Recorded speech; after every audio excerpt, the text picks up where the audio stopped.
So my name is Peggy McKay, and I'm a graduate student at the University of Georgia working on a degree in science education. And in a few months I'll be going back to teaching, but today I get to spend time with Dr. Cindi Ward, who's a veterinarian at the University of Georgia. Cindi, can you tell us a little bit about what you do? Yes, I'm a veterinarian, and that means I take care of pets, and I take care of sick pets and try to help make them feel better. So Cindi, what are some of the different types of vets?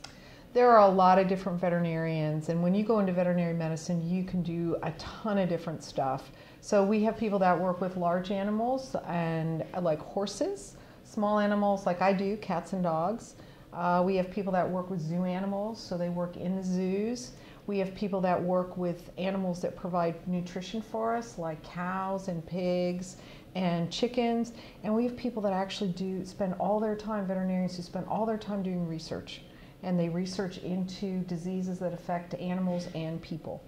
Wow, that's a lot of different types of jobs. Yeah, it is. It really opens, this career path can lead you down many different exciting avenues. So tell us a little bit more about the type of vet that you are and some of the animals that you work on.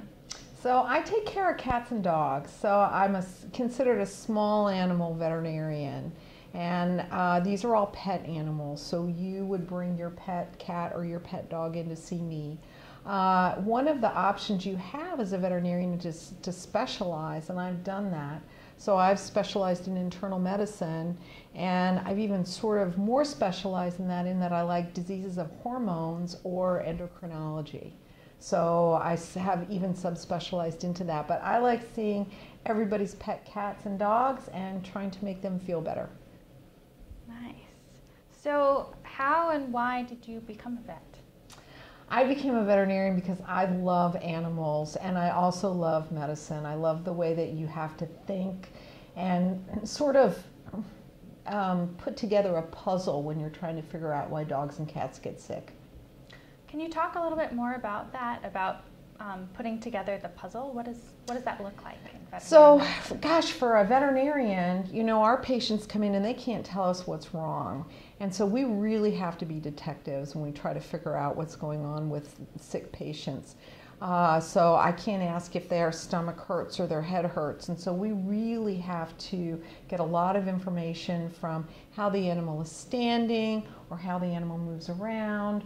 And of course what the owners can tell us, but it requires a lot of detective work, and we also have to be very careful with our physical exams because we have to learn a lot about these animals without them being able to tell us anything. Sounds like you have to make very close observations of a lot of different characteristics about the animals and kind of know what you're looking for. We do, and we spend a lot of time observing the animals when they're just standing in the room before we even start to do our physical exam. I watch them walk around, I watch the way they interact with their owners, and we can pick up a lot of clues as to what might be abnormal just from doing that. But you have to be a close observer, and you have to watch them for a while sometimes to figure out what's happening. Wow, yeah. So tell me, as a veterinarian, what types of people do you collaborate with? So as a veterinarian, you can work with tons of different people. In my group here, we have veterinary nurses who help us take care of animals. We also have other specialists that run our blood work and maybe look at our diagnostic samples to help us figure out what's going on. We work with researchers to help us understand more about animal and human diseases, which we hopefully work with together. And I work with students a lot here because I teach veterinary students all day long. I teach residents and interns who are training to become specialists, and so I spend a lot of time teaching. So what does a typical day look like for you? We start out in the morning with rounds, and they're called rounds because we actually walk around and look at our patients. So these are all the patients that are in the hospital that we've kept because they're ill and they need to have be treated in the hospital. So I walk around and look at all of our patients, make sure that their treatments are up to date, do physical exams, make sure that we're addressing any new medical problems that they have and make any changes I need to.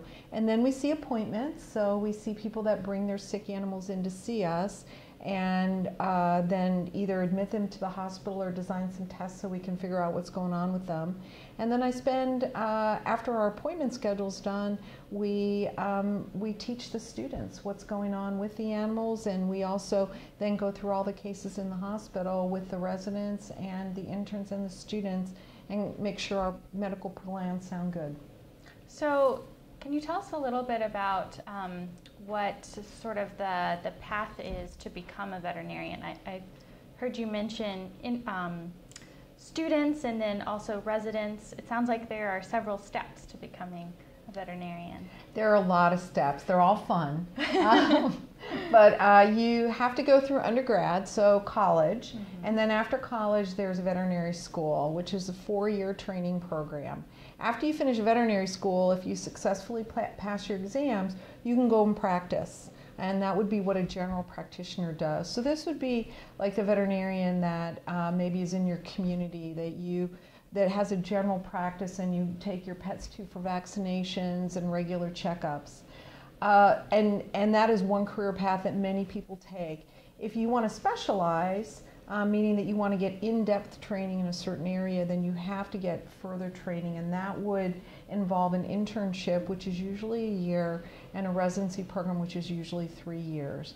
And then that allows you to specialize in one of the many areas of veterinary medicine. And we have specialists in internal medicine like myself, surgery, ophthalmology, cardiology, neurology, radiology. So just about all the human specialties are represented in veterinary medicine as well. Wow. What is your favorite part about being a vet? So my favorite part about being a vet is 2 things. One is getting the sick animal that comes in and then I make them feel better and they look and feel so much better and they're totally changed, and then I get to send them home with their owners and they're so happy to see their owners when they get released from the hospital. That is pretty rewarding. Nothing's more rewarding than taking in a really, really sick animal and being able to send him or her home with mom and dad and have the animal feel great and mom and dad feel great too. Yeah, wow. So what do you think makes veterinary medicine unique and important?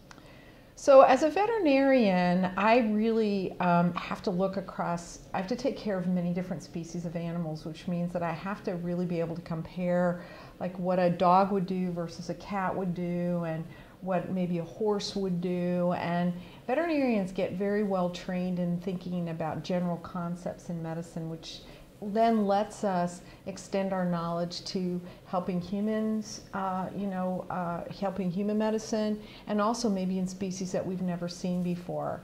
It also allows us then to go into many, many different areas. We can do research, we have expertise in public health, so there's many career options.